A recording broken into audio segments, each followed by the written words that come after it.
Hey guys, David Gerard here. So I am a comic book artist, and in this video today I'll be doing some inking on a panel that is straight from the new comic book called Dead Valley Monster. And I thought it'd be cool to kind of show you guys a little bit about how I'm going to go about working on this.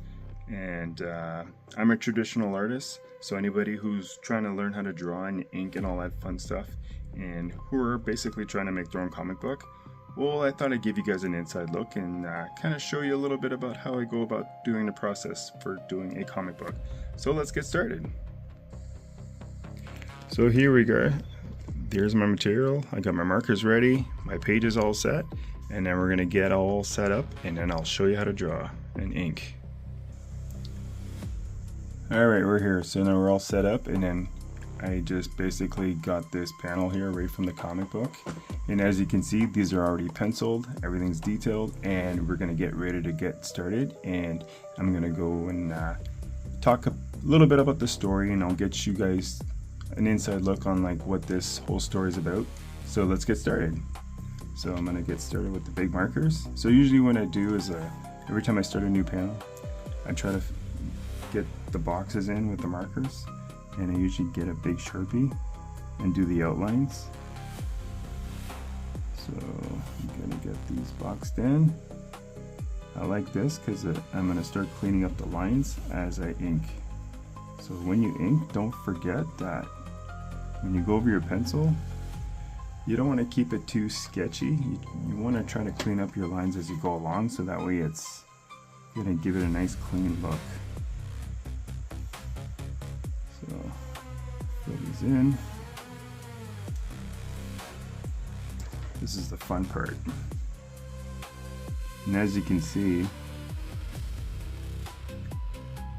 what I did here is, so I have my character coming out of the panel, and what's great about this is it helps give it some three-dimensional aspect to it. So I'm a big fan of comics when things just jump out at me when I read it, because it gives the effect that it's coming to life.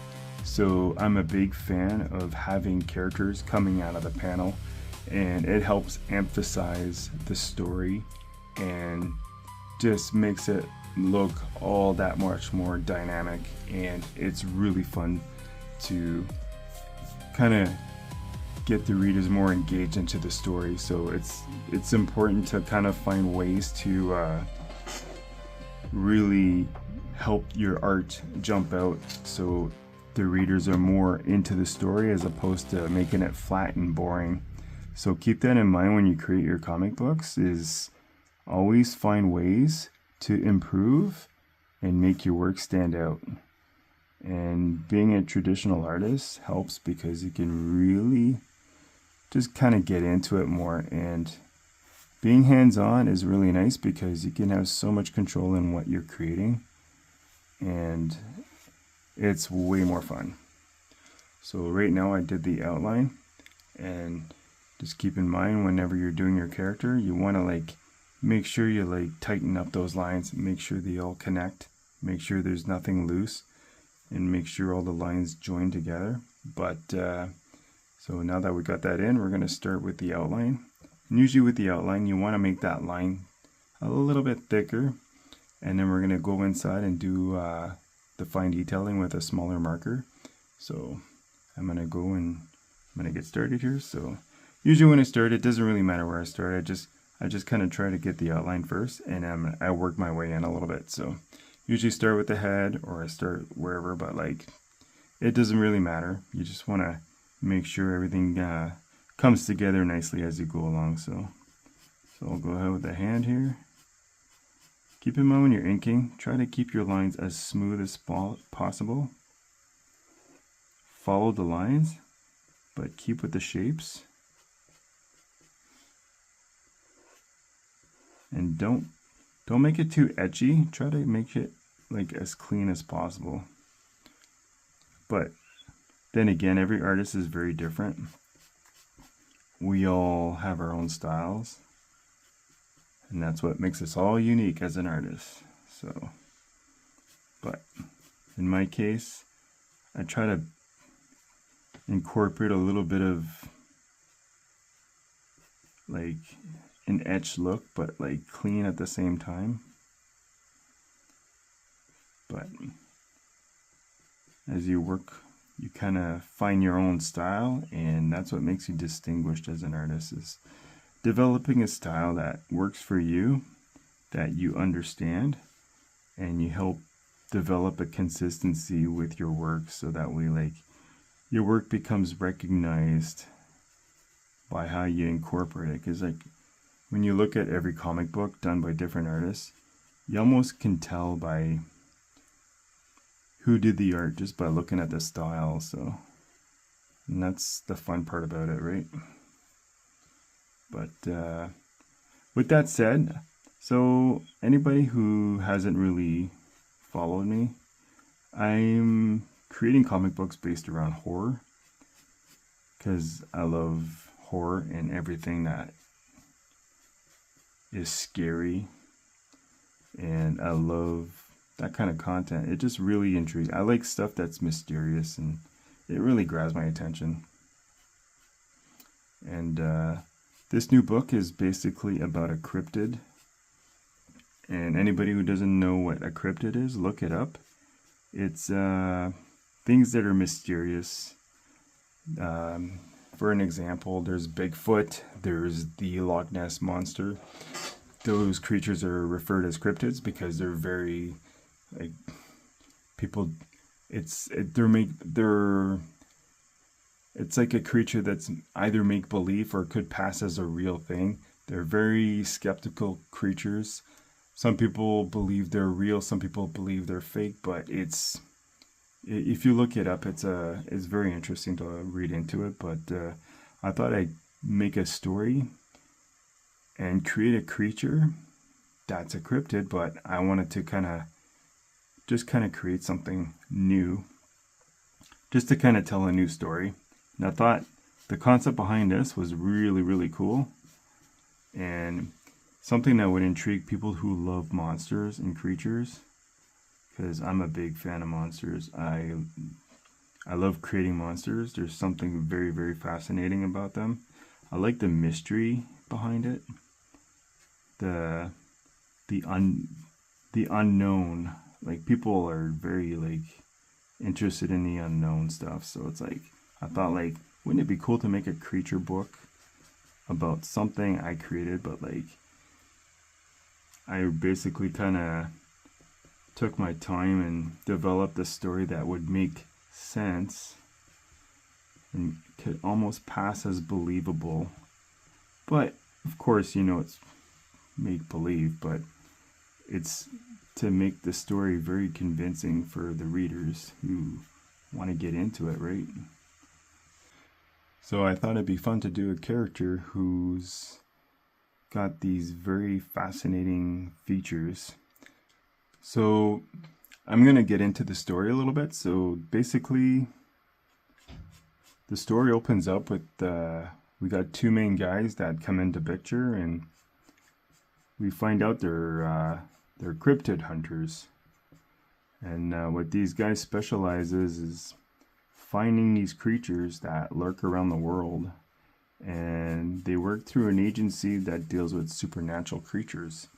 So their jobs are to search out these new discoveries, and they basically go around the world and try to find these creatures and do some discoveries on them, right? And with that said, I mean, it doesn't get too much into like everything about their work line, but it just gets right into the story where the fun gets started. And we have a group of people that are basically out in Death Valley, and they're just looking for an adventure. And they get tangled up with this creature. And our two main guys kind of run into them, and kind of stuff happens, but you have to start reading the story to kind of get into it. I don't want to give it away too much, but it kind of gives you an idea how the story opens up, and it gets very interesting as you read it because there's so much more going on. And it's one of those things where you kind of have to read to get into it, because I don't want to give it away. But our creature is nocturnal, so he lives and breathes in the caves of Death Valley, and he's been around for quite a long time actually, and he's just never really been discovered before until now. And our two guys kind of get into it, and they start discovering some stuff about him. And we have a group of people that kind of get tangled up with him, but that's the fun part of the story, right? And I had so much fun creating this book. It's about 22 pages in so far, and I'm reaching for a 30-page comic book for this one, which I thought would be a nice read. And my goal with this is to do a one-shot story, so I wanted to do something that's kind of not really short and sweet, but just tell one good story and just leave it as it is. I didn't want to do a whole series because I'm already working on a series with my other book. So anybody who's familiar with Ed Kills the Dead, I created another series, but that's like going to be an ongoing series that I'm working on. And I kind of took a break from it just because I wanted to get back on this one. And I actually, believe it or not, I started this one about 2 years ago. And I took a break because I did book 6 for my other book. And then after that, I started doing some commissions and a little bit of work on the side. But I thought I'd jump right back on this one and finish it up. So it's been about... Actually, I got back into this right after Christmas. So this, like, since this past January, I jumped on this project, and I was really pushing to get it done before the summer because I signed up for a bunch of shows this year.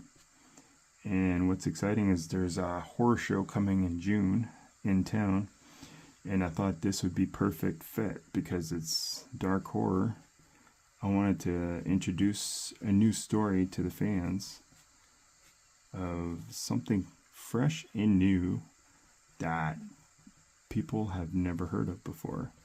And I find people are kind of getting tired of your like mainstream characters, or like people into horror just wanted to see something new, right? So I like to be that guy who brings the stuff that's like really out of the ordinary.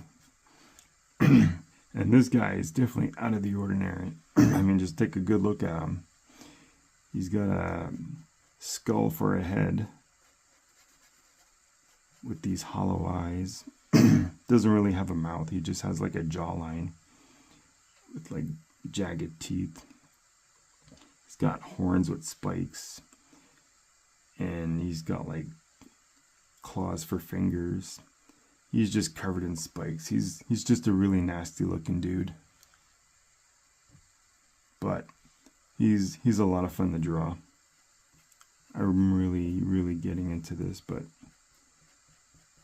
you guys are gonna love this story. It's so much fun. I had lots of fun doing this, and I'm excited to get close to the ending.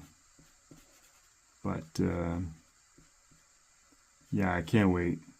Anybody out there who's looking forward to something new, like, I'm definitely recommending this to all the horror fans out there. Alright, so now we got all the outlines done, and I went over it with the big black Sharpie, and now we're going to go over the fine detailing using a Tomboy marker. These ones are fine tip. This one specifically is a brush pen, and I actually love the quality of these. And I find it captures like a nice organic look when you're drawing over your pencils. So if you want something a little looser to ink with, I suggest getting these ones because they're very nice to work with, and the ink flow is really nice, and the quality, everything, it just gives it a nice look. Well, there you go, guys. There's a panel. It's all completed. Inks are done. And I just thought I'd give you an inside look on what this comic book looks like. And I thank you for watching, and I hope you get to subscribe and like this video. Catch you next time.